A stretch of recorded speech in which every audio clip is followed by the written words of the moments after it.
व्याप्तं येन चराचरं तत्पदं दर्शितं येन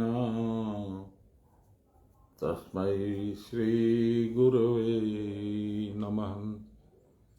गुरुर्ब्रह्मा गुरुर्विष्णु गुरुर्देवो महेश्वर गुरुर्साक्षात् परब्रह्म तस्मै श्रीगुरवे नमः। नमो ब्रह्मण्यदेवाय गोब्राह्मणहिताय च जगद्विताय श्रीकृष्णाय गोविन्दाय नमो नमः। मूकं करोति वाचालं पंगुं लंघयते गिरिं यत्कृपातमहं वन्दे परमानन्दमाधवम्। नमो श्री ब्रह्म विद्यायां योगशास्त्रे नमः। श्री गुरुचरण कमलेभ्यो नमः। श्री कृष्णाय नमः। आज हम लोग 14वें अध्याय का चतुर्थ श्लोक पढ़ेंगे। भगवान कहते हैं, सर्वयोनिषु कौन्तेय मूर्तय संभवन्ति या तासां ब्रह्म महद्योनिर् अहं बीज प्रद पिता। हे कौन्तेय, हे कुंती पुत्र अर्जुन, जो कुछ भी मूर्ति या रूप सर्वयोनिषु, सारी योनियों में जो तुम देखते हो, कोई सांप का रूप है, कोई बाघ का रूप है, कोई भेड़िए का रूप है, कोई भालू का रूप है, कोई मनुष्य का रूप है, ये सारे जो इतने रूप तुम देखते हो, उन सब की माता है मेरी ही प्रकृति महद ब्रह्म। और प्रकृति रूप में वह माता है और पुरुष रूप में मैं उसका पिता हूं। आज के श्लोक का विषय यही है।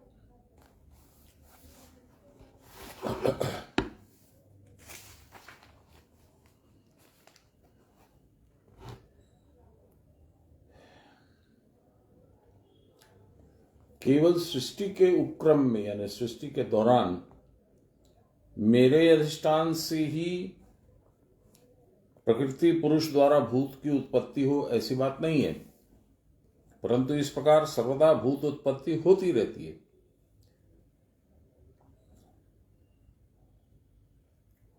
इस विषय में कहते हैं, मनुष्य आदि सब योनियों में जो स्थावर जंगमात्मक मूर्तियां उत्पन्न होती हैं, उनके लिए महद ब्रह्म या प्रकृति ही मातृ स्थानीय है और मैं ही गर्भाधान करता पिता हूं।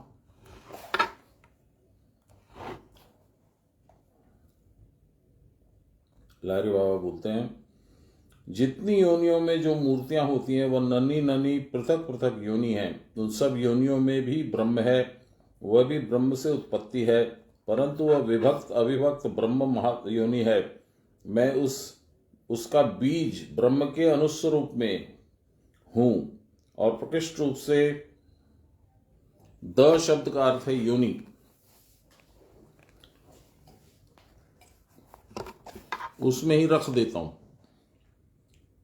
अर्थात अपने आप में मैं रहता हूं, जो क्रिया की परावस्था है। फिर मैं पिता अर्थात शक्तिपूर्वक अपने से ही अपनी दूसरी मूर्ति कुटस्थ का स्वरूप ब्रह्म है अर्थात आत्मज हूं। अर्थात पिता ही पुत्र होता है, पुत्र ही पिता है। योनियों की श्रृंखला चालू रहती है।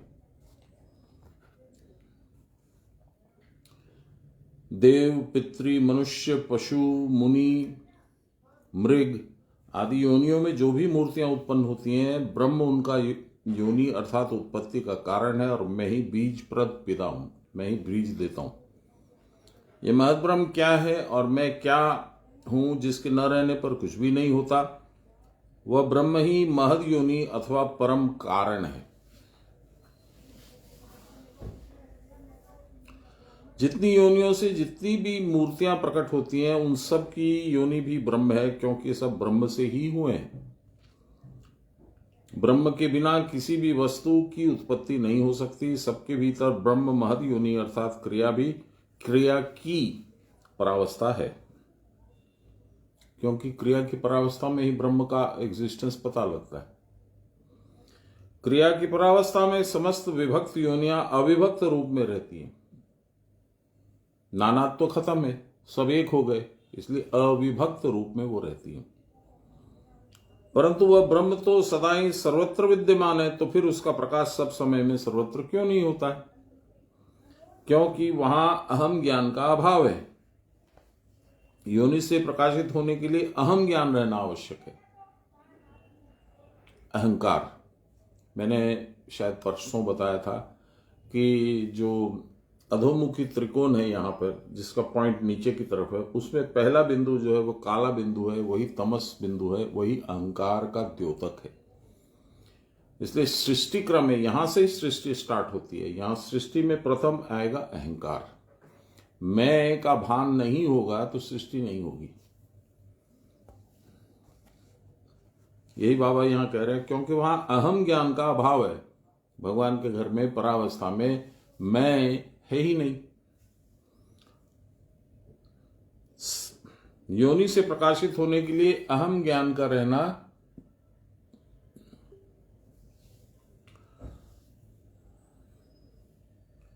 कहां गया? योनि से प्रकाशित होने के लिए अहम ज्ञान का रहना आवश्यक है। अहम ज्ञान जब बिल्कुल मिट जाता है, तब ब्रह्मांड और तदरिक्त स्थान में जो विशाल ब्रह्म पड़ा है, वह केवल सत्ता मात्र भाव में है। उसका कोई रूप नहीं है, कोई आकार नहीं है, शब्द स्पर्श ये कुछ नहीं है। वह है यह कहने के लिए भी कोई नहीं दूसरा वहां। पश्चात अहम ज्ञान स्फुरित होता है। यही तामसिक भाव है, यहीं से सृष्टि प्रारंभ होती है। उस अहम के भीतर भी वही रहता है,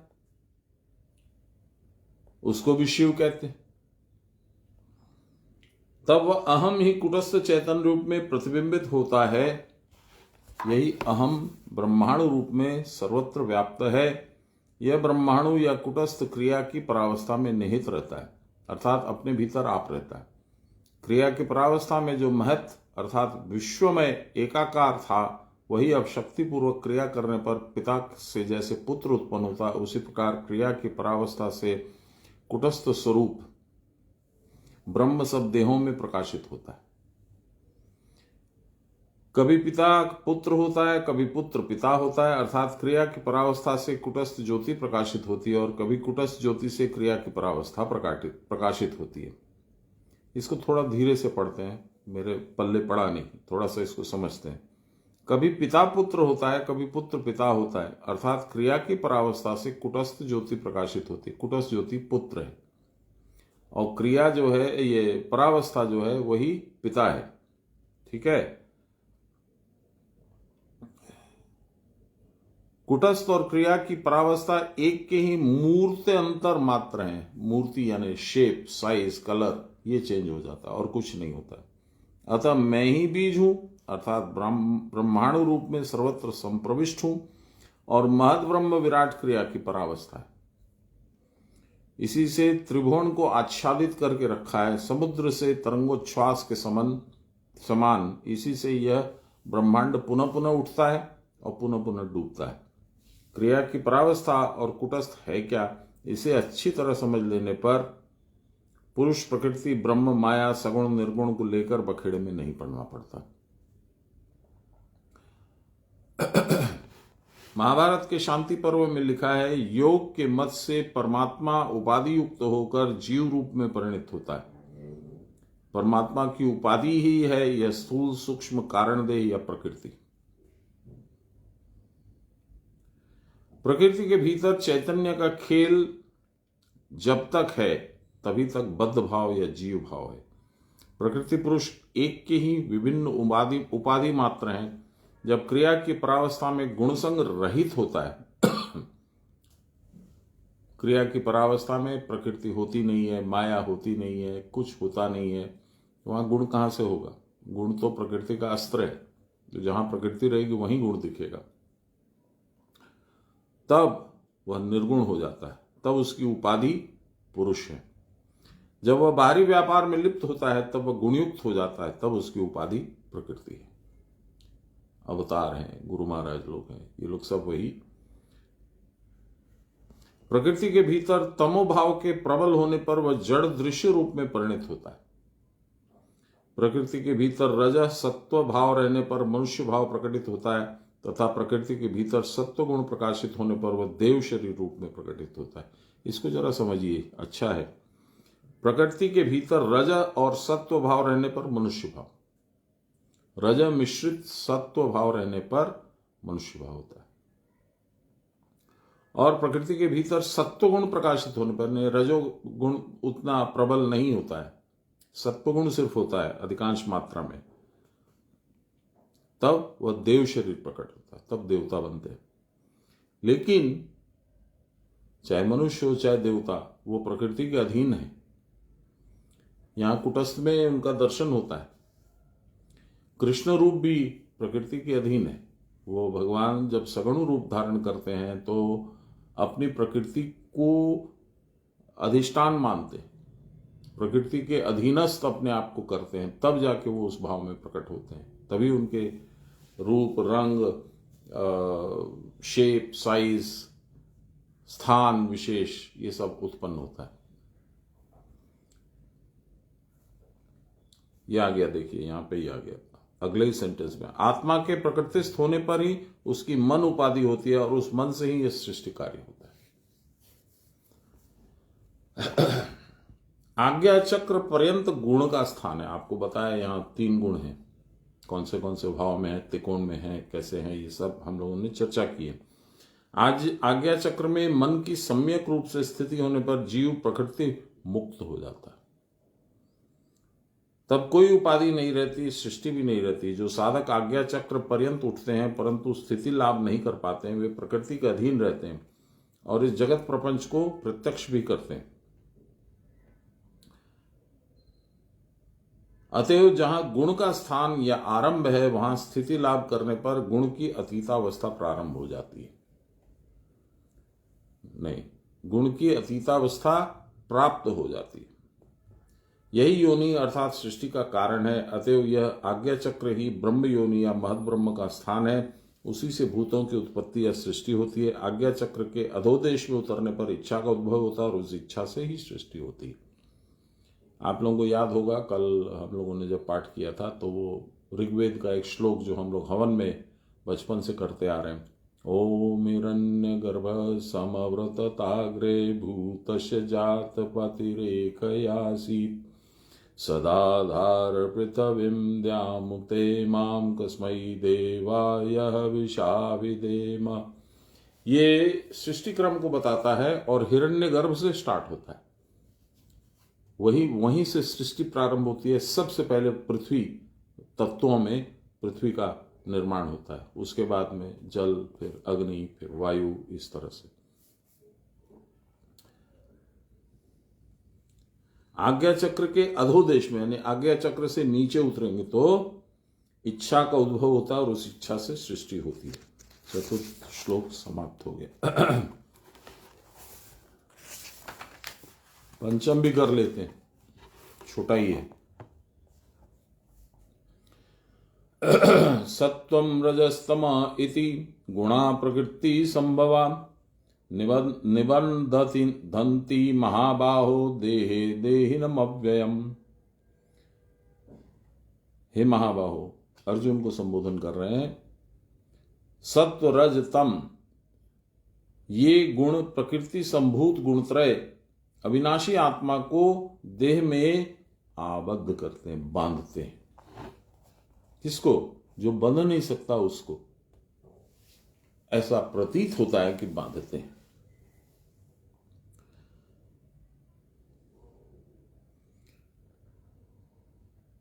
सत्व, रज और तम नामक 3 गुण प्रकृति से संभूत हैं, उसी से उत्पन्न हुए। गुणों की साम्यावस्था ही प्रकृति है, बैलेंस। गुणत्रय पृथक रूप से अभिव्यक्त होकर प्रकृति के कार्य शरीर में तादात्म्य भाव से अवस्थित देही को सुख दुख मोह आदि में आबद्ध करके संयुक्त करते हैं। देही चिदंश है। यह चिदंश वस्तुतः अव्यय निर्विकार है वस्तुतः, लेकिन ऐसा प्रतीत होता है कि मेरी आत्मा फंस गई, हमको बहुत आत्मा में कष्ट हुआ, आपने जो बोला मेरा हृदय विदीर्ण हो गया, मेरी आत्मा इतनी दुखी हो गई कि मैं क्या बोलूं, इत्यादि हम लोग वाक्यों का प्रयोग करते हैं। हम लोग समझते नहीं हम लोग क्या बोल रहे हैं।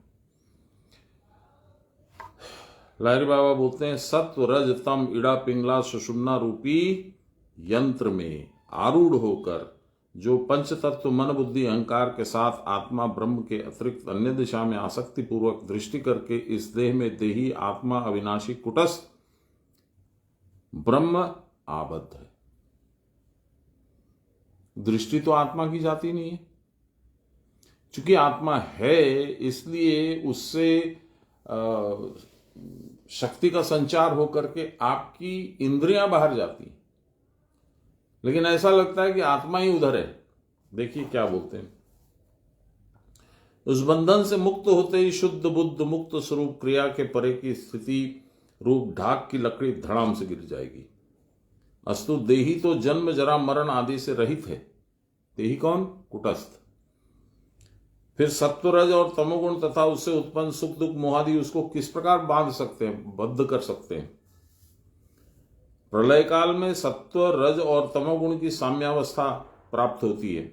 साम्यावस्था को प्राप्त त्रिगुण और प्रकृति में कोई भेद नहीं है।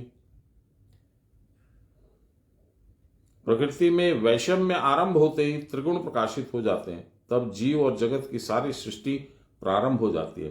प्रकृति से गुण उत्पन्न होकर इस देह में अवस्थित होते हैं। जन्म मरण जरा आदि के अतीत होने पर भी देह में तादात्म्य भाव के कारण देहस्थ त्रिगुण के धर्म शोक मोह आदि के द्वारा मानो देही जीवात्मा बद्ध है। ऐसा मानो कह रहे हैं, ऐसा लगता है जैसे देह आश्रित छाया, देह की छाया होती है ना, देह को आवृत करती हुई सी जान पड़ती है। उसी प्रकार क्षेत्रज्ञ आत्मा के आश्रित गुण आश्रयदाता क्षेत्रज्ञ को ही आबद्ध करते से जान पड़ते हैं। वाकई में करते नहीं है। छाया आपको बांध सकती है क्या? नहीं, लेकिन ऐसा लगता है। गुण ही शक्ति है। गुण कहां से आते हैं और क्यों आते हैं? शक्तिमान के भीतर शक्ति अंतर्निहित है। मेरी शक्ति मेरे अंदर है, आपकी शक्ति आपके अंदर है, तीसरे की शक्ति उसके अंदर है। वह उस शक्ति का खेल सदा दिखलाता हो ऐसी भी बात नहीं है, परंतु इच्छा होने पर दिखला सकता है।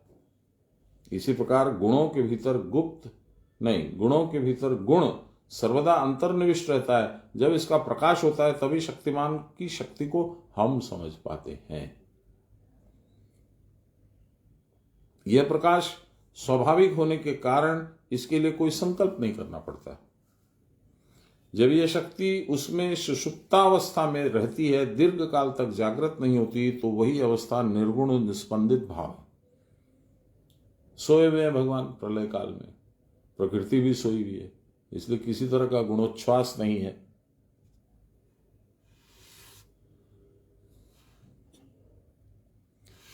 है ना? यही प्रकृति का साम्य भाव है। पुरुष और प्रकृति उस समय मानो शिव गौरी रूप में एक दूसरे के भीतर प्रविष्ट हुए रहते हैं। ऋषियों ने ध्यान योग से उस विश्व कारण शक्ति को देखा था। ते ध्यान योगानुगता अपश्यन देवात्म शक्तिम स्वगुणैर्निगूढ़ाम यह कारणानि निखिलानि तानि कालात्मयुक्तान्यधिस्थित अधिस्थितस्थैक्यम। गड़बड़ा गया मेरा उच्चारण। स्वप्रकाश मायाधीश्वर परमेश्वर की आत्मभूता शक्ति को उन्होंने कारण रूप में देखा था। किन्होंने? ऋषियों ने। यही शक्ति माया या प्रकृति है।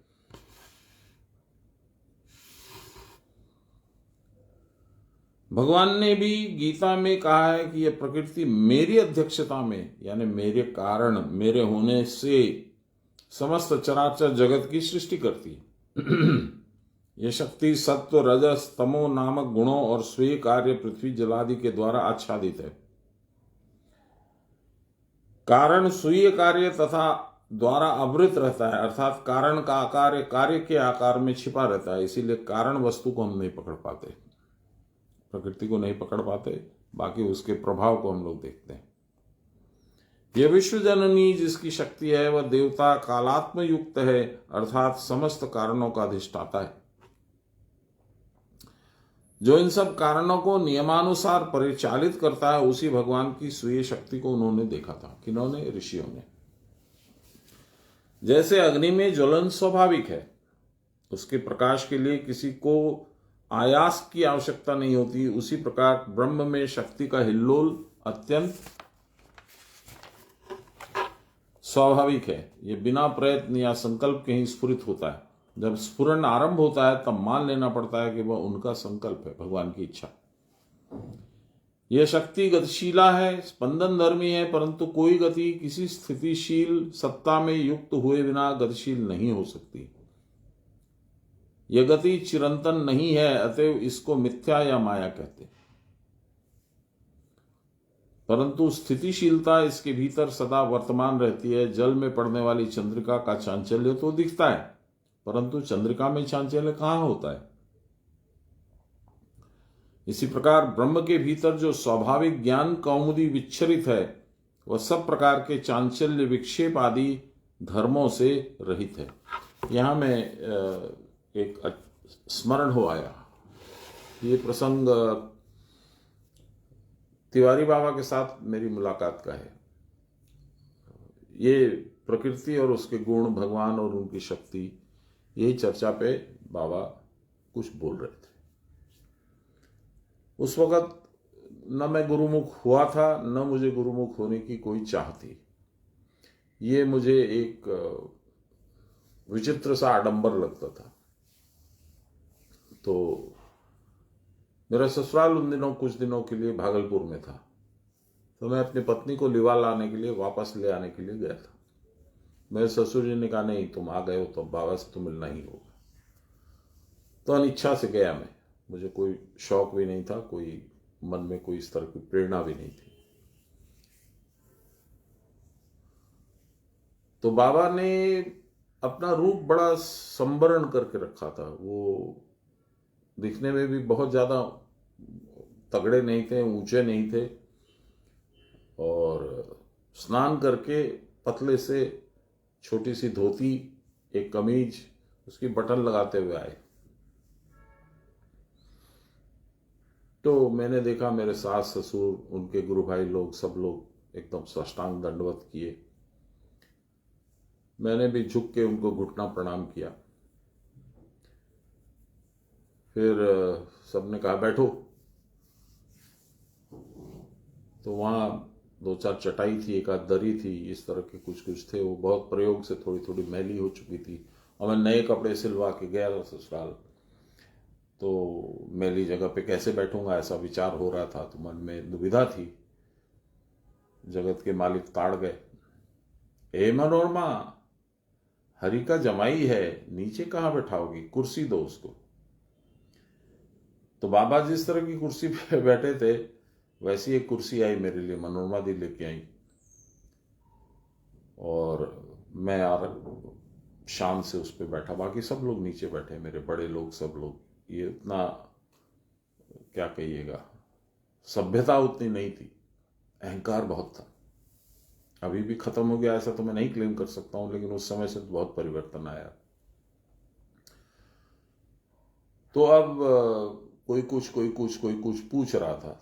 तो बाबा ने इसी प्रसंग में जो हम लोग अभी चर्चा कर रहे हैं, प्रकृति और तीन गुण, इस प्रसंग में कहा, एक बार पहले कहा कि भगवान की इच्छा हुए बिना एक पत्ता भी नहीं हिल सकता है। और 10-15 मिनट के बाद उन्होंने कहा कि भगवान को न इच्छा है न अनिच्छा है। तो किसी ने कहा कि तुम पूछो बाबा से कुछ। माँ बाप के लिए बच्चा जो होता है वो बड़ा ज्ञानी होता है, बड़ा क्यूट होता है, बड़ा अच्छा होता है। मैं कुछ भी नहीं था, पर माँ बाप के लिए था। तो उन्होंने कहा बेटा पूछो पूछो पूछो। मैंने कहा नहीं ठीक है, मुझे कुछ पूछना नहीं है। अरे पूछो बेटा कुछ, बाबा से बात करोगे तो तुम्हारा कल्याण होगा। तो मैंने बाबा से कहा कि बाबा, अभी थोड़ी देर पहले आपने कहा कि भगवान की इच्छा के बगैर पत्ता भी नहीं हिल सकता है, और अभी आपने तुरंत कहा कि भगवान को न इच्छा है न अनिच्छा। तो दोनों बातें तो परस्पर विरोधी हैं बाबा। तो इसमें सामंजस्य ला के थोड़ा मुझे समझा दीजिए कि कैसे संभव है। तो बाबा ने 20-25 मिनट इसका जवाब दिया। पर देखिए, अहंकार की जो दीवार होती है वो इतनी मजबूत और इतनी ऊंची होती है कि मैंने कुछ सुना ही नहीं, कुछ समझा ही नहीं, कुछ ग्रहण नहीं किया। बाबा बोल के चुप हो गए। उनको समझ में आ गया कि ये सुन नहीं रहा है, इसको कहा गया कुछ पूछो तो इसने पूछ लिया, मेयर फॉर्मेलिटी।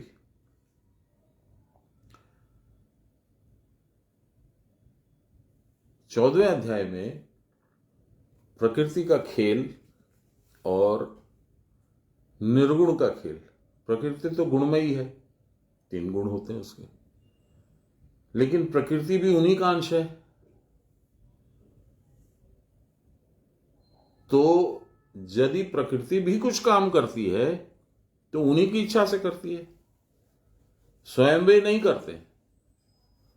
और जब उनके निर्गुण रूप को आप देखते हो तो ना उनकी कोई इच्छा है ना अनिच्छा है। बाबा, हमारे अपने बाबा तो यहां तक बोलते थे, आमी चा खाबो এটা একটা इच्छा, আমি চা খাবো না এটাও একটা ইচ্ছা, দুটোই করতে নেই।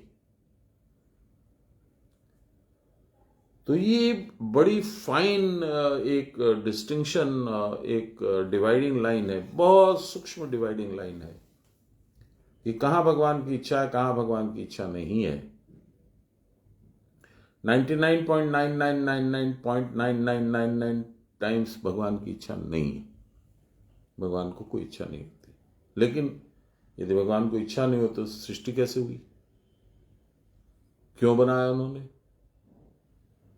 और क्यों 3 गुण से युक्त प्रकृति को लगा दिया। पहले निर्माण करो, फिर स्थिति बना के रखो, फिर विक्षोभ कर दो, तोड़ दो, डैमेज कर दो, प्रलय मचा दो। ऐसा क्यों किया?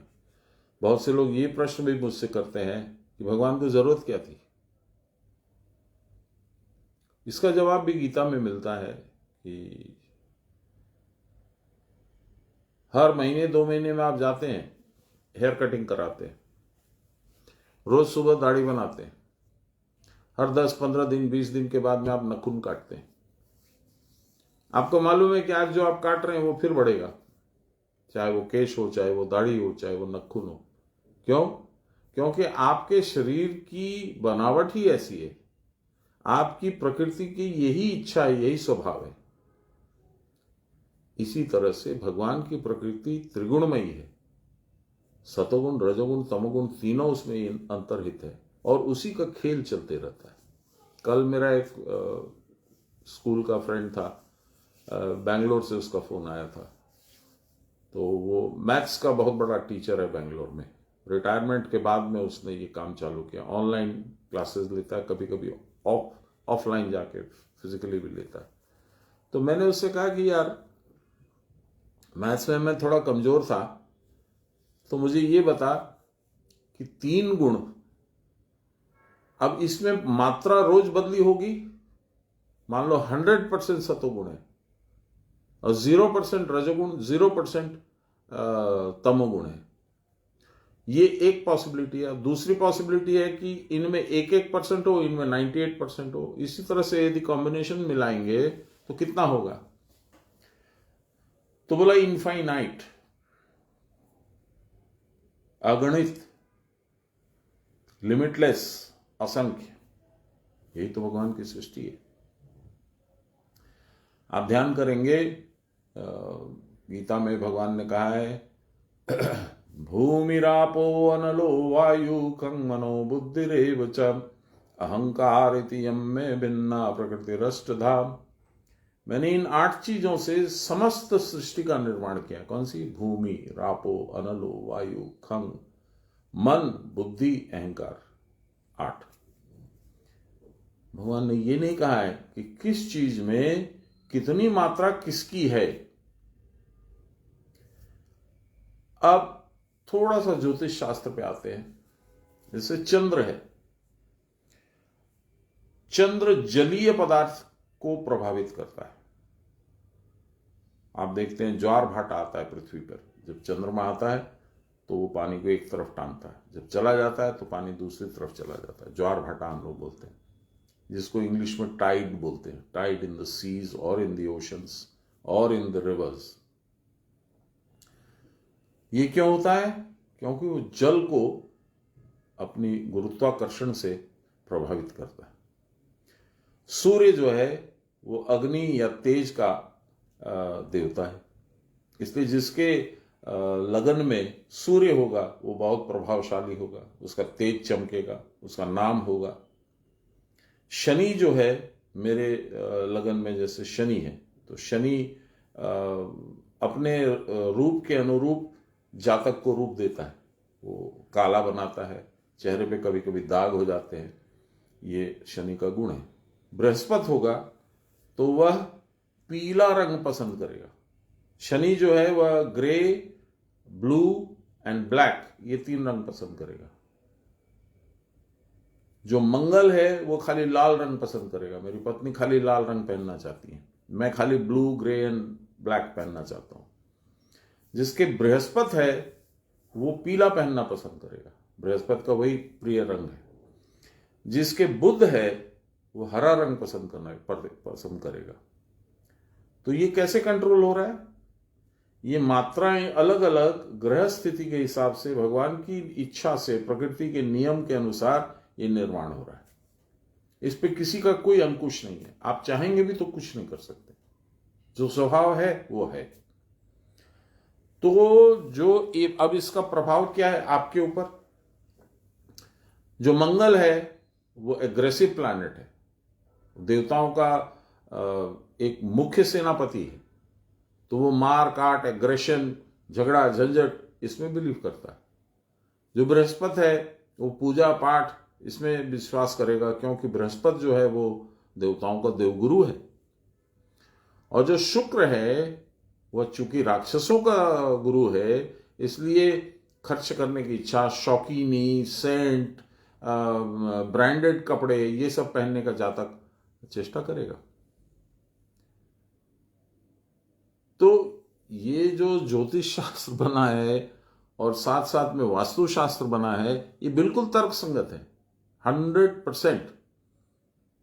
और मैं किसी अनजाने घर में भी जा करके, बाबा की ऐसी इच्छा हुई, कृपा हुई, 2-4 जगह मुझे ले गए थे कंसल्टेशन के हिसाब से, पर वो कंसल्टेशन का उनको जरूरत नहीं था। मैं वो मुखौटा था जिसको दिखला रहे थे कि देख ये वास्तु शास्त्री है, इसको मालूम है। मेरे को बाबा क्या मालूम है? अंतर्यामी को नहीं मालूम, मेरे को मालूम है। तो मुझे उपलक्ष्य बना के, मुखौटा बना के ले गए थे। मैं समझता था। एक घर में जहां ले गए, उस घर में कुछ भूत का वास था, तो बोले वास्तु को दिखलाते। फिर मुझे फोन करवाया उन्होंने कि तू आ जा। तो मैं धनबाद से कलकत्ते आया, मुझे सामने रख करके ले गए वहां, और ले जा करके उन्होंने सारे रूम में घूमा, सब जगह पूरे घर में घुसे, और जहां पे भूत का वो था तो वहां पूछे यहीं पे है ना, यहीं पे है ना, ऐसे हाथ करके छुआ। ठीक यही खेला उन्होंने भागलपुर में, एक मेरे ससुराल में, जो बाद में अबैंडन्ड हो गया था, भूतों का निवास हो गया था वहां पे किया। और मैं आपको बताऊं कि हम लोग जिस जगह पे बैठते थे भागलपुर में, जो ससुराल जाते थे, उस जगह के बगल में एक आंगन था। उस आंगन में एक बहुत बड़ी पत्थर की शिला रखी हुई थी, चौकी समझ लीजिए। उसके नीचे बाबा बोले थे हमको कि तुम्हारी सास डरती है, उसको बोलना मत, और वहां 3 लाशें दफन है। बाद में वो मकान रिकंस्ट्रक्शन के लिए, मल्टी स्टोरी बिल्डिंग मार्केट बनाने के लिए दिया गया, तो वो 3 लाशें वहां से निकली। तो मैंने बोला बाबा 3 लाशें वहां से निकली? बोले एक और है, वो अभी नहीं मिलेगी, बाद में मिलेगी। वो आम का पेड़ है ना वहां, उसके नीचे एक है, वो अंग्रेज है। ये तीनों मुसलमान थे। अंतर्यामी के साथ में आश्चर्यचकित होने के सिवा और कोई उपाय नहीं, वो सब जानते हैं। तो point I am making is, जो मैं आपको अपनी बात बोलना चाह रहा हूं, ये है कि आपकी अपनी बुद्धि की सीमा के अंदर में आप समझना चाहते हैं भगवान क्या करते हैं। संभव नहीं। तिवारी बाबा को, मेरे को कई बार मौका लगा कि तिवारी बाबा मेरे गुरु बन जाए, पर वो लिखा हुआ था यही गुरु बनेंगे, और मुझे कोई किसी तरह का कोई अफसोस भी नहीं है। मुझे अफसोस इतना सा ही है कि मैं उस समय उनका समुचित आदर नहीं कर सका, समुचित सम्मान उनको नहीं दे सकता, मेरे अहंकार आड़े आ गया। और बाद में जब गुरु महाराज से दीक्षा मेरी हुई तो उनको मैंने ये निवेदन किया कि बाबा मैंने तो ऐसी गुस्ताखी की आपके गुरु महाराज के साथ। क्या किया तू? मैंने बताया सारा। तब बोला, तब मैंने कहा बाबा इसका प्रायश्चित क्या है? बोले प्रायश्चित हो गया, तूने बोल दिया, तुझे कष्ट है, प्रायश्चित हो गया, बाबा क्षमा कर देंगे। लेकिन मैं पहली बार एक बार लंबी क्रिया करने के लिए मंदार गया था, तो उन्होंने आदेश दिया था कि तू जा वहाँ मंदार में से भागलपुर चला जा, बाबा के निवास स्थान पे। तिलका मांझी भागलपुर में उनका निवास स्थान है तिवारी बाबा का। तो वहाँ जा करके और तू गीता के 18वें अध्याय का 72 और 73 श्लोक सुना दे उनको। 72 नंबर श्लोक में भगवान श्री कृष्ण अर्जुन से पूछते हैं कि मैंने घुमा फिरा के इस तरह से उस तरह से सब तरह से तुमको समझाया, अब मैं तुमसे सुनना चाह रहा हूं कि तुमने क्या सुना, क्या समझा, और अब तुम कैसे क्या करोगे। 73 नंबर श्लोक में अर्जुन का जवाब है, स्थितोस्मि गत संदेह तत्प्रसादान्मयुच्यत। हे अच्युत, ये कभी अपनी जगह से अस्थिर नहीं होने वाले, हे अपनी जगह से हटने वाले नहीं प्रभु, आपके प्रसाद से, आपकी कृपा से, आपकी अनुकंपा से मैं अब स्थितोस्मि गत संदेह, अब मुझे कोई संदेह नहीं। उस वक्त था, इसीलिए श्लोक पढ़वाया। करिष्ये तव वचन, आपने जो बोला है, आपका जो आदेश है वो मैं करूंगा। आपका आदेश कैसे है? मेरे गुरु महाराज कभी भी बोलते नहीं थे कि मैं गुरु हूं। वो हरदम यही बोलते थे कि मैंने बाबा से ये आशीर्वाद लिया है, मैं किसी को दीक्षा दूंगा तो वो मेरे शरीर में प्रविष्ट होकर के दीक्षा देंगे, इसलिए उनका शिष्य है, मेरा शिष्य नहीं है। मैं कुछ बोलूंगा तो वो मेरा होकर के मेरे अंदर से वही बोलेंगे, इसलिए उनका जो काम है वो कर रहे हैं, मैं कुछ नहीं हूं, मेरा कुछ नहीं है। ये उनका भाव था। तो आज मैं शायद 6ठी या 7वीं बार 14वां अध्याय पढ़ रहा हूं, प्रकृति और गुणत्रय विभाग योग। तो मुझे ये प्रसंग याद आना बड़ा स्वाभाविक था। ये अब समय तो कितना निकल गया देखिए आप। मैं बाबा से जब मिलने गया था तो मेरा ख्याल है 79 की बात होगी, और उस वक्त दुर्भाग्य था कि उनको समझ भी नहीं पाया और उनको वैसी श्रद्धा अर्पण भी नहीं कर पाया। समर्पण तो करने का सवाल ही नहीं था, अहंकार इतना तगड़ा था। आज मैं चाह के भी क्या कर सकता हूँ, खाली उनके सामने हाथ जोड़ के बोल सकता हूँ कि बाबा जो हुआ सो हुआ, माफ कीजिए। तो जो लोग सुन रहे हैं, जो लोग साधक हैं, जो लोग इस चीज को जानते हैं, जिन लोगों को गुरु महाराज की कृपा मिली है, उनको समय नहीं गंवाना चाहिए। बाद में हाथ मलने को छोड़ के कोई उपाय नहीं रहेगा। आप समय मत गंवाइए। गुरु महाराज यदि हैं तो बहुत अच्छी बात है, उनसे संपर्क कीजिए। यदि वो नहीं है तो भी आपका संपर्क होगा। वो आपकी सारी बात सुनते हैं, सब समय आपको देखते हैं, आपके संरक्षण में लगे हैं। ये मुझसे सुन लीजिए, मैं आपको प्रमाण के साथ पे बोलता हूं, कोरी बात नहीं बोलता हूं। ये गीता पाठ एक हिस्सा है, यह आवश्यक हिस्सा है, इसको करना जरूरी है, लेकिन इससे ज्यादा जरूरी है डेली का साधन करना। तो मैं हाथ जोड़ करके आप लोगों से प्रार्थना करता हूं, अपने गुरु को सर्वोपरि मानो, देवताओं से भी ऊपर, ब्रह्मा विष्णु महेश्वर से भी ऊपर, और उसी के अनुरूप आप अपना आचरण जो आप चेंज करना चाहें कर दें। एक बार उन्होंने खुद बोला था, मुझे कुछ दिखा था, दर्शन हुआ था। तो मैंने कहा ये दिखा ये दिखा ये दिखा। तो सुने, थोड़ी देर बाद फिर बोले मेरा शुगर ना 200 से नीचे अटके 180 आ गया। मैंने कहा बाबा मैं आपको कुछ बता रहा हूं, आप शुगर की बात कर। ओ अच्छा, आरोल बे, अब इस तरह का वाकया होने के बाद में कहाँ बोलने का मन करता है। तो मैंने कहा ठीक है बाबा, बात में करेंगे। देखो बाबा, আমার গুরুদেব বলতেন ब्रह्मा विष्णु महेश्वरेर स्थिति হবে जीतेन। एक सामान्य साधक को बोल रहे हैं गुरु, ब्रह्मा विष्णु महेश्वरेर स्थिति হবে जीतेन, সেটা থুতুর মতন ফেলে দিয়ে আরো এগিয়ে যেতে হবে। अब आगे का कोई अंदाज है आपको? ब्रह्मा विष्णु महेश्वर के परे क्या है? निराकार ब्रह्म, परावस्था।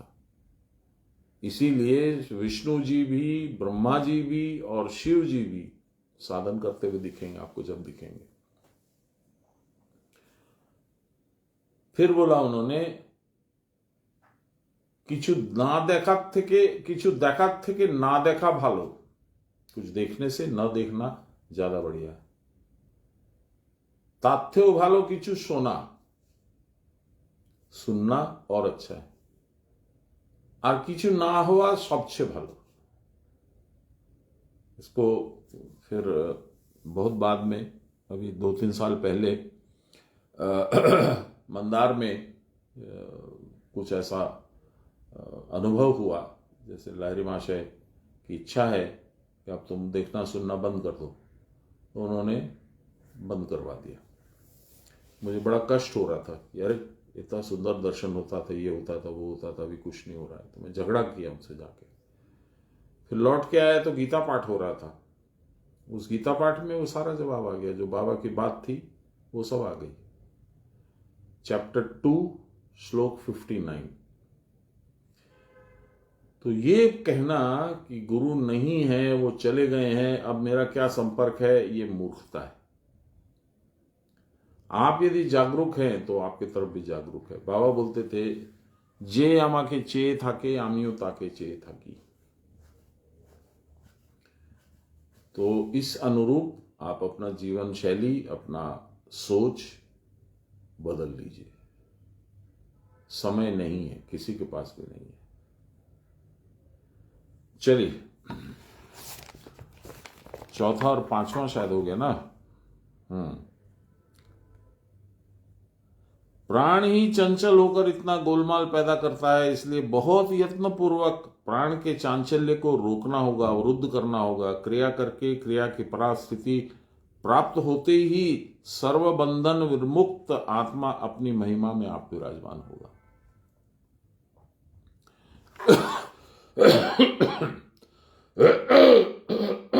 बाबा सॉरी,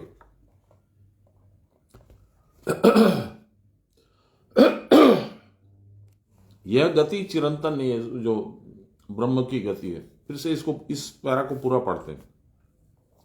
जब स्फुरन प्रारंभ होता है, शक्ति का स्फुरन प्रारंभ होता है, सुप्त माया जब जागृत होती है, तब मान लेना पड़ता है कि वह उनका संकल्प है, निर्गुण ब्रह्म का।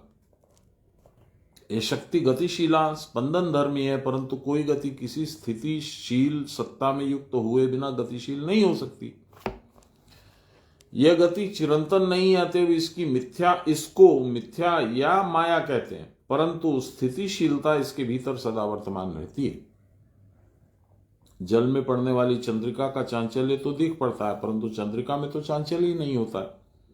इसी प्रकार ब्रह्म के भीतर जो स्वाभाविक ज्ञान कौमुदी विच्छिरित है। देखिए, मुझे मालूम नहीं है, इसका शब्द का मैं अर्थ ढूंढूंगा। कौमुदी का मतलब क्या होता है? यदि किसी को मालूम है तो मुझे बताएं, मैसेज कर दें, या इस पे गूगल मीट पे यदि किसी को मालूम है, नंदी दी यदि आप नहीं जाने। कौमुदी माने टकी, तो नहीं है तो हम फिर डिक्शनरी में देखेंगे। अच्छा चलिए, तो ज्ञान कौमुदी विच्छिरित है, इसीलिए भगवान श्री कृष्ण का ये गदा जो है उसका नाम कौमुदी है। शंख का नाम है पांचजन्य, और चक्र को जानते हैं हम लोग सुदर्शन। ये सब जगत कल्याण के लिए, जीव के कल्याण के लिए, तीनों ही, शंख भी, चक्र भी, गदा भी। और जो कमल लेके एक हाथ में है वह तो वरदा मूर्ति है। यह सब इस प्रकार के चांचल्य विक्षेप आदि धर्मों में रहित है। इसी कारण वह चिर स्थिर, चिर निर्मल है, अतएव नित्य और अति अविनाशी है। यही ब्रह्म किरण माया के स्पर्श से, माया के चंचलत आदि गुणों के द्वारा चंचलवत जान पड़ता है। आत्मा ब्रह्म किरण। प्रकृति के विक्षुब्ध हुए बिना सृष्टि नहीं होती। प्रकृति के विक्षुब्ध होने से प्राण चंचल हो जाता है। वही चंचल प्राण सत्व, रज और तमोगुण रूप में और उसके बहन इड़ा पिंगला, उनके वाहन इड़ा पिंगला और शुम्ना नाड़ी के मुंह में प्रवाहित होकर पंच तत्व मन बुद्धि अहंकार में परिणित होकर इस जगत का खेल प्रारंभ कर देता है। तब उन सब वस्तुओं में आत्मबोध होने पर इनके प्रति क्षेत्रज्ञ आसक्ति पूर्वक दृष्टिपात करता है। चित्त बुद्धि अहंकार हो गई तो संसार दिखने लग गया। यह देह ही मानो उसका निजस्व और सर्वस्व जान पड़ती है। जो कुछ है यह देह है, मैं ही हूं।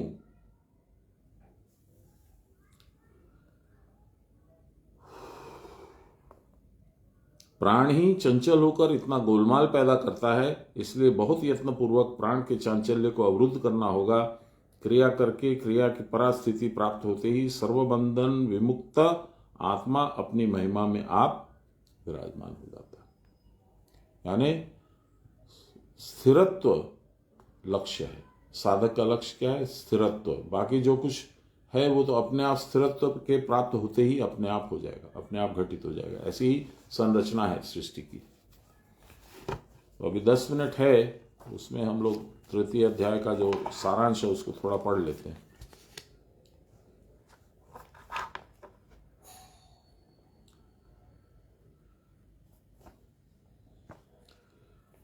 देवी गीता। श्रुति प्रतिपाद्य उस आत्मा का स्वरूप अनुमान आदि प्रमाण का विषय नहीं है। समझ में है? उस अनुमान आप कैसे अनुमान कीजिएगा? आत्मा कितना है? 1 बित्ता है, 1 माइल है, 10 माइल है, 100 माइल है, कितना बड़ा है आत्मा? बिंदु स्वरूप है, कैसा है? उस आत्म पदार्थ को जाति गुण क्रिया संज्ञा आदि के द्वारा निर्देश नहीं किया जा सकता है। कौन सी जाति का है? उसकी आत्मा शूद्र है, उसकी आत्मा क्षत्रिय है, उसकी आत्मा ब्राह्मण है, क्या है? इसलिए वह अनिर्देश्य है। उसके समान द्वितीय पदार्थ के अभाव के कारण वह उपमा रहित है। किसके साथ मिलाओगे? उसकी तुलना किसके साथ करोगे? नहीं कर सकते। और जन्म मरण आदि 6 भाव विकारों से शून्य होने के कारण वह अनामय है। यह आत्मा स्वतः सिद्ध एक शक्ति है जो माया नाम से विख्यात है। मैंने निर्गुण होकर भी स्वशक्ति के समायोग से जगत के कारणत्व को प्राप्त किया। यह माया अविद्या शक्ति के द्वारा आत्मा को आवृत करती है। इसी कारण माया में स्व आश्रय व्यामोहकता रूप दोष विद्यमान है। बड़े कठिन कठिन शब्द हैं। मेरा चैतन्य ही जगत का निमित्त कारण है। मेरी माया शक्ति प्रपंच रूप में परिणित होकर जगत का निर्माण करती है। अतएव माया जगत का समवायी अथवा उपादान कारण है। हे राजन, जो पहले जो प्रकृति कही गई है वह 2 प्रकार की है।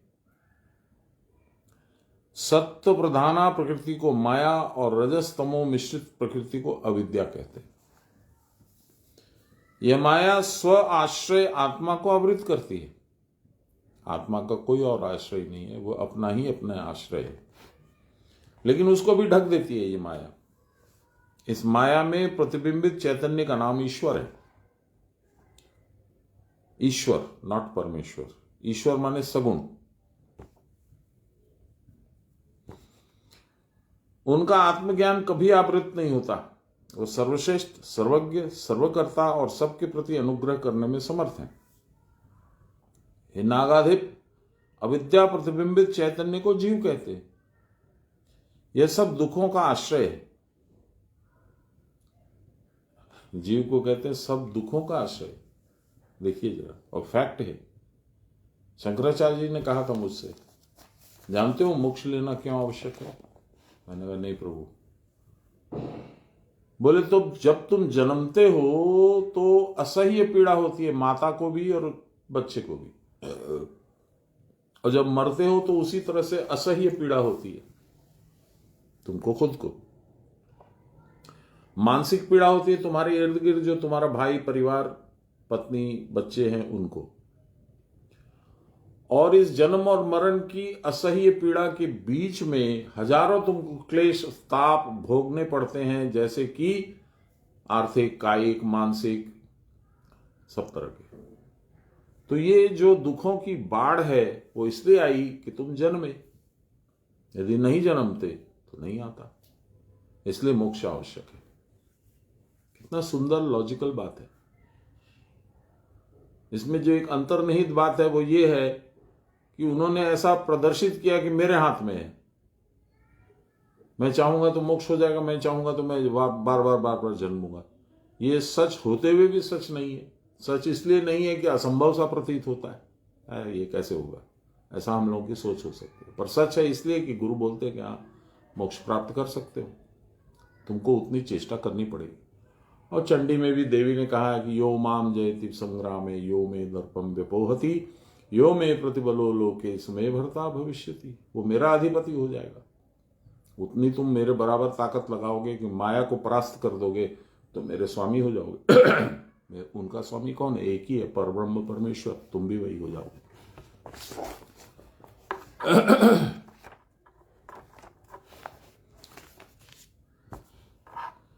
करोति विविधम विश्वम नाना भोगाश्रयं पुनः मच्छक्ति प्रेरितो नित्यम मयि राजन प्रकल्पित। हे राजन, ईश्वर मेरी ब्रह्म रूपिणी माया शक्ति के द्वारा प्रेरित होकर अखिल विश्व की सृष्टि करते हैं। क्योंकि ईश्वर भी रज्जु सर्पवत ब्रह्म रूपी मुझ में कल्पित होते हैं, अतः वह मेरी शक्ति से प्रेरित अर्थात मेरे अधीन में। मैंने अभी कहा सगुण। सगुण माने गुण यानी प्रकृति, और निर्गुण माया के अधीन नहीं है, माया उनके अधीन है। माया भगवान की शक्ति है। यह समस्त चराचर जगत मेरी ही माया शक्ति के द्वारा कल्पित होता है। यह माया शक्ति परमार्थ दृष्टि से मेरे अतिरिक्त अन्य कोई पदार्थ नहीं है, क्योंकि वह माया मुझ में ही कल्पित होती है। परब्रह्म की दो शक्तियां हैं। शक्तियों में जो चेतन अधिकारी है उसको पुरुष कहते हैं, और जो विकार युक्त और परिणामी है उनको प्रकृति कहते हैं। श्रुति में लिखा है द्वय प्रकृति वेदितव्ये परा च अपरा। गीता में भी इन दो शक्तियों को परा अपरा नाम दिया गया है। यह परा प्रकृति जीव की जीवन रूपा है, इसी से जगत को धारण कर रखा है। पराशक्ति कहां रहती है? आपकी सुषुम्ना में, कुटस्थ में, यहां पे सहस्त्रदल कमल में। यह परा प्रकृति जीव की जीवन रूपा है, इसी ने जगत को धारण कर रखा है। चैतन्य की धारणा का विषय होने पर ही जगत का अस्तित्व है। यह जगत उसकी धारणा का विषय न होता तो इसका अस्तित्व भी नहीं दिखता। इसको ही आचार्य शंकर कहते हैं जीव रूपाम क्षेत्र लक्षणाम क्षेत्रज्ञ लक्षणाम प्राण धारण निमित्त भूताम। वेदांत की भाषा में यही परब्रह्म की स्पंदन शक्ति है, योग की भाषा में यह प्राण शक्ति है। मणि में जिस प्रकार स्वाभाविक ज्योति झलकती है, शांत शुद्ध चिन्मय ब्रह्म में भी उसी प्रकार स्वाभाविक स्पंदन उठता है। यह स्पंदन ही प्राण या माया है। यह चांचल ही, बहिर चांचल ही, यह ब्रह्म चांचल ही चांचल्यहीन है, शांत शुद्ध शिव रूप है, और उसमें जो स्पंदन उठता है वो उसकी प्राण शक्ति मन या माया है। आज हम लोग यहीं तक समाप्त करें कि एक लाइन और पढ़ लेते हैं। माया विद्ये विहायैवम् उपाक्षी परजीवयो अखंडम सच्चिदानंदम परम ब्रह्मैव लक्ष्यते। ईश्वर और जीव दोनों उपाधि कल्पित अवस्तु है। ईश्वरत्व तु जीवनत्व उपाधि द्वय कल्पितम। माया और अविद्या रूप उपाधि का परित्याग करने पर अखंड सच्चिदानंद परब्रह्म लक्षित होते हैं, वही तो तुम हो। अद्वैतवादी ब्रह्म के द्विविध लक्षण बताते हैं। स्वरूप लक्षण जो निर्गुण निर्विकल्प है, जिसमें सृष्टि की कोई बात उठ नहीं सकती, इसीलिए उन्होंने ब्रह्म का एक और दो तटस्थ लक्षण भी स्वीकार किया। तटस्थ लक्षण में वह सगुण है, गुणयुक्त, अतः सर्वज्ञ, शक्तिमान, सर्वकल्प, और सृष्टि स्थिति प्रलय करता है। इसको लेकर सगुण और निर्गुणवादियों के बीच में न जाने कितना वाद विवाद हुआ है और हो रहा है, परंतु योगी के लिए इस तथ्य का निर्णय करना कुछ भी कठिन नहीं है। दक्ष स्मृति में लिखा है, स्वसंवेद्यम ही तद ब्रह्म कुमारी स्त्री सुखम यथा अयोगी नैव जानाति जात्य दंधो ही यथा घटम।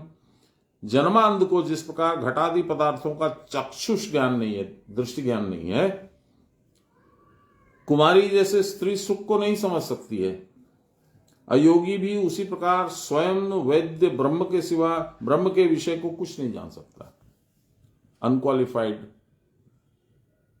जो योग शास्त्र में आगे नहीं बढ़ा है उसको क्या पता चलेगा ब्रह्म कैसे है। योग शास्त्र में लिखा है, तंत्र में लिखा है, योगिनस्तम प्रपश्यन्ति भगवंतम सनातनम अभ्यासात कादे वर्णानि यथा शास्त्राणि बोधयेत् तथा योगम समासाद्य तत्वज्ञानम च लभ्यते। ककार आदि वर्णों का अभ्यास जैसे शास्त्र बोध उत्पादन करता है, क ख ग घ ये सब जब पढ़ते हो तो शास्त्र पढ़ने की क्षमता प्राप्त होती है। योग भी उसी प्रकार तत्व ज्ञान का उदय करता है, ब्रह्म को बतलाता है।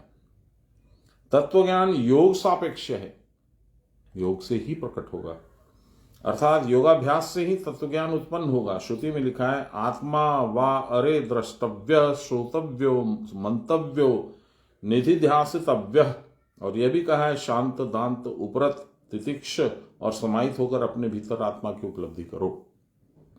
आपको ध्यान में होगा मंदार में जहां मैं कल जा रहा हूं, मुख्य द्वार जो है 3 है मंदिर के, उसमें गुरु मंदिर और शिव मंदिर दोनों 2 साइड में है। बीच में जो मंदिर है उसके ऊपर में, बीच में जो द्वार है उसके ऊपर में लिखा हुआ है कठोपनिषद का, जो मैं बराबर बोलता हूं, परांचिखानी व्यतृणत स्वयं भो तस्मात् परांग पश्यन्ति न अंतरात्मना। चूंकि हमारी इंद्रियां बहिर्मुखी निर्माण की हैं स्वयंभू भगवान ने, इसलिए हम लोग संसार को देखते हैं, उनको नहीं देख पाते जो हमारे अंदर हैं। और फिर उसी का जवाब तुरंत देते हैं कि कश्चित धीरा प्रत्यक आत्मना मैक्षते आवृत चक्षुम अमृतात्मिच्छन्न। अमृतत्व प्राप्त करने की इच्छा से, यानी मोक्ष प्राप्त करने की इच्छा से कुछ धैर्यवान लोग साधन करते हुए बंद आंखों से मुझे प्रत्यक्ष करते हैं। मैं उनके सामने अपनी पूरी विभूति के साथ, योगेश्वर्य के साथ प्रकट होता हूं। तो ये योगाभ्यास करोगे तो ही होगा, नहीं तो नहीं होगा। मैं कल उम्मीद तो है 10 दिन के लिए, लेकिन बाकी तो भगवान जानते हैं क्या करेंगे। तो यदि मैं 10 दिन के लिए गया तो 10 दिन अब गीता तो नहीं होगा, और वो संडे का जो प्रोग्राम है वो भी नहीं होगा। मैं इसके लिए क्षमा चाहता हूँ, पर मुझे जरा भी खेद नहीं है, क्योंकि 3 साल से मैं छटपट कर रहा हूँ कि कैसे मंदार जाऊं। आके आप लोगों को वहां का वृत्तांत सुनाऊंगा, बाबा की कृपा क्या हुई नहीं हुई सब सुनाऊंगा। नमो ब्रह्मण्य देवाय गो ब्राह्मण्य हिताय च जगद्विताय श्री कृष्णाय गोविंदाय नमो नमः। ब्रह्मार्पणं ब्रह्म हविर्ब्रह्माग्नो ब्रह्मणाहुतं ब्रह्मैव तेन गन्तव्यं ब्रह्म कर्म समाधिनाम्। नमो श्री ब्रह्म विद्यां योग शास्त्रे नमः। श्री गुरुचरण कमलेभ्यो नमः। श्री कृष्णाय नमः। श्री कृष्ण गोविंद हरे मुरारे, हे राम नारायण वासुदेव। श्री गुरु चैतन्य हे आत्मदेव, हे मात दुर्गे हर विश्वनाथ। सर्वे भवन्तु सुखिनः, सर्वे सन्तु निरामया, सर्वे भद्राणि पश्यन्तु, मा कश्चित् दुःखभाग् भवेत्। असतो मा सद्गमय, तमसो मा ज्योतिर्गमय। मृत्योर्मामृतं गमय आविराविमहीधि रुद्रयत्ते दक्षिणां मुखं तेन मां पाहि नित्यं रुद्रयत्ते दक्षिणां मुखं तेन मां पाहि नित्यं। बोलिए प्रेम से गुरु महाराज की जय, परम गुरुदेव की जय, परात्पर गुरुदेव की जय, परमेष्टि गुरुदेव की जय, गुरु माता की जय, सब देवन की जय, सब संतन की जय, सब भक्तन की जय, पतित पावन भगवान की जय जय जय। हर हर महादेव। जय गुरु। कल नहीं मिलेंगे, जब मैं आऊंगा तब सूचित करूंगा, उसके बाद ही मिलेंगे। जय गुरु।